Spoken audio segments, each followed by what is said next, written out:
What's up, guys? This is Bova the Fell-Handed, and this is part 6 of the Art of the T-54 Lightweight. We are on Dragon Ridge. The greens have spawned on the southern side of the map, and the reds have spawned on the northern side of the map. Now, there are a few different ways you can run this map. I always like to run left flank. Very few people go left flank. What you have to understand is this board is immense. It's considerably larger than it used to be before they revamped it. Because if you kind of look at it before, it was way too high in the middle. The whole map was kind of a mess. Now they've kind of flattened it out, made it a little bit bigger, so you can actually have some room to work. In a scrim type situation, this game would probably be a nightmare because it would be very difficult to cover all your alleys, angles, that sort of thing. But then, you know, mainly people in scrims just kind of all run together. Read Lemming Train. Anyway, moving on. So, I'm running the left flank here. Now, you know what I said the last episode about, you know, going by yourself. Don't do it. And, you know, but at the same time, if you've got a fast tank, you can come over here, you can peek, you can see what's going on. You know, the coast may be clear.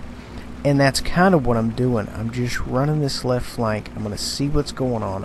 I'm not going completely involved here. I'm just taking a peek. I'm pausing for a second. I'm just going to see if anything's going on. If not, I'm going to cut out. My 6th sense went off right there. I backed up, ended up bouncing around. I'm not too concerned with what shot me, obviously, because if it bounced off me, it's probably another light tank. You know, you're not going to have any Tier 9, Tier 10 TD bounce off the front of a very thinly armored tank. Not at that angle, anyway. So, we're putting a few rounds down range here, and as you can see, there's two important parts of this map as far as the heavy alley is considered. You know, E8 and E0. You have to have some tanks along the top of the ridge there, as well as some tanks in the pit there to the right. And the reason not a lot of tanks push this is it's not very tactically important as a whole. And the reason this is if you send, you know, 3, 4, 5 heavies, mediums, whatever down this flank, unless they are insanely fast mediums, you know, your leopards, your bat chats, what have you, by the time they hit, you know, where they can actually do some damage, the game is going to be in its adolescence. They're not going to be of a whole lot of use. You know, your mediums in this game typically roll the mid, all throughout the mid. Think of Prokhorovka when you think of this board as far as where the mediums typically go. I like to go different places where mediums don't normally go, light tanks don't normally go, because my idea is I want to try to catch people off guard, and I want to find some new ways to do things. It's all about learning. That's what this game is all about, learning things. And you know, that's why I do these videos. I want you guys to learn this particular tank and see if you can't do better. I'm about to like completely lose control of the tank there. Anyway, moving on.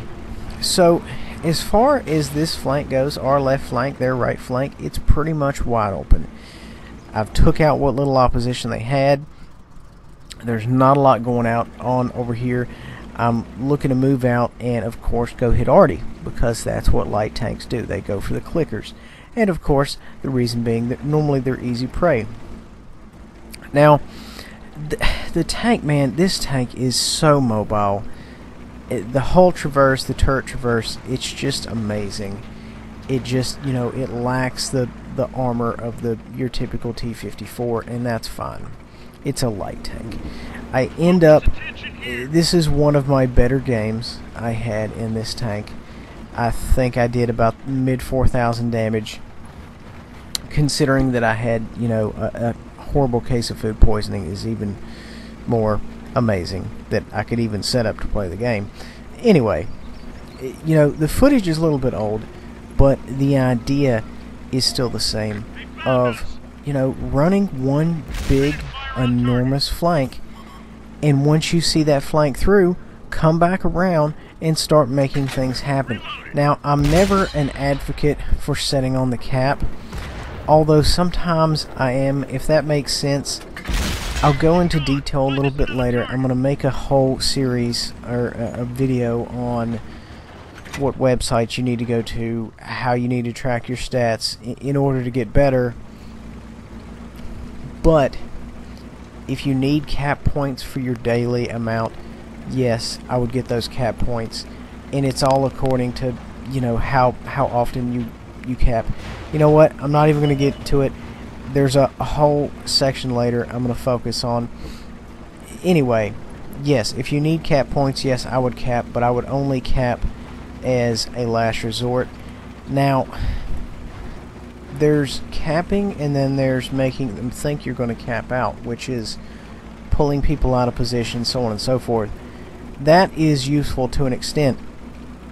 In other words, if there was a few tanks that were not necessarily occupied, but they were on the cusp, they were providing support fire, I jump on the flag, they immediately turn, and then boom, I've already pulled such and such tanks out of position, my 6th sense goes off, I hit the bricks.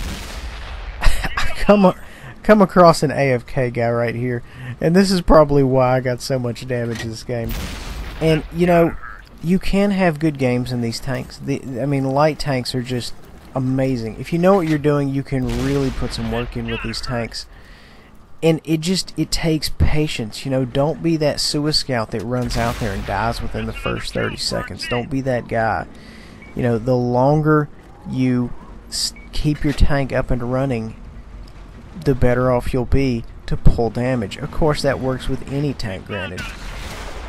So right here, you know, I'm kind of going up against this 45A, and I don't really want to. I'm not in a very favorable position to make this happen. I'm trying to beat his whole turret traverse, and it's not really working out for me.